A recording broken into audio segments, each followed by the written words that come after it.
ఇంట్లో ఒక ఖాళీగా కూర్చొని తింటున్నాడా? ఏమో అమ్మా, ఎంత చెప్పినా వినట్లేదు. నువ్వేం చేస్తున్నావు చెప్పకుండాను? ఇలా ఖాళీగా కూర్చుంటే ఎలా చెప్పు? ఆయన అంతే అమ్మా. ప్రియా అన్నం పెట్టు. మా అమ్మాయిని తీసుకెళ్ళిపోదాం అనుకుంటున్నాను. ప్రియా మళ్ళీ ఎప్పుడు వస్తున్నావు? తను రాదు. పెళ్ళైతే మా అమ్మాయికి ఏ కష్టం రాకుండా చూస్తామనుకున్నాను, కానీ ఇలా కష్టపెడతామని చేయలేదు. నేను కాలేజ్లో ఫస్ట్ ర్యాంకర్ని. ఆఫీస్లో ఇప్పటిదాకా 2 సార్లు బెస్ట్ ఎంప్లాయ్ అవార్డు తీసుకున్నా. కంపెనీ లాసెస్లో ఉండి సడన్గా నన్ను ఉద్యోగం తీసేస్తే నా తప్పేముంది అత్తయ్య? ఆయన జాబ్ కోసం ఎంత కష్టపడుతున్నానో ప్రియాని అడగండి.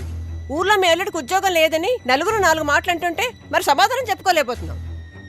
ప్రియా, నేను ఎంత కష్టపడుతున్నానో, జాబ్ కోసం ఎంత ట్రై చేస్తున్నానో నీకు తెలుసు కదా. ఆ మాట మీ అమ్మకి చెప్పొచ్చు కదా. నేను ఇంట్లో పనులు చేసి బయటికెళ్ళి కష్టపడొస్తుంటే ఎంత కష్టంగా ఉంటుందో తెలుసా మీకు? మీరు ఇప్పుడే ఇలా ఉన్నారంటే పిల్లలు పుట్టాక చేతగాని వాళ్ళనే తయారవుతారు. నేను మీతో కాపురం చేయలేను.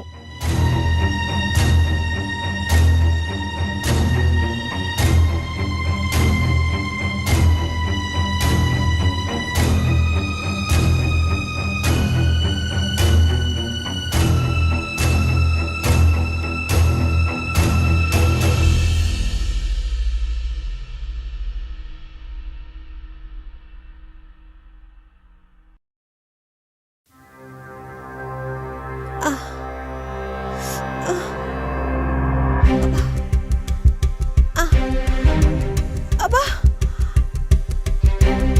అమ్మా!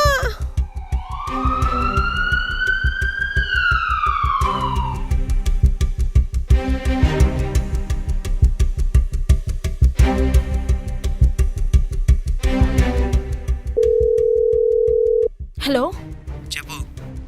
బాబాయ్, అది అమ్మకి హాట్ స్ట్రోక్ వచ్చింది. డాక్టర్స్ అర్జెంటుగా స్టంట్ వేయాలంటున్నారు. ఒక 5 lakhs అప్పుగా సర్దుతారా? మళ్ళీ ఇచ్చేస్తాను.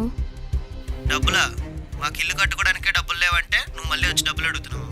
ఇల్లే కదా బాబాయ్, ఎప్పుడన్నా కట్టుకోవచ్చు. మనిషి ప్రాణం కదా, మనలో మనం తోడుండకపోతే ఎలా?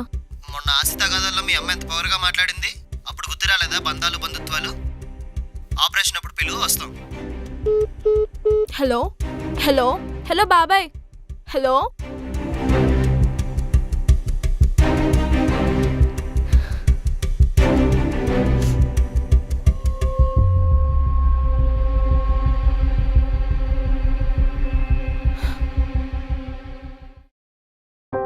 ఒకే రక్తంలో పుట్టిన బంధాలు బంధుత్వాలు డబ్బుంటేనే ఉంటాయా అమ్మా?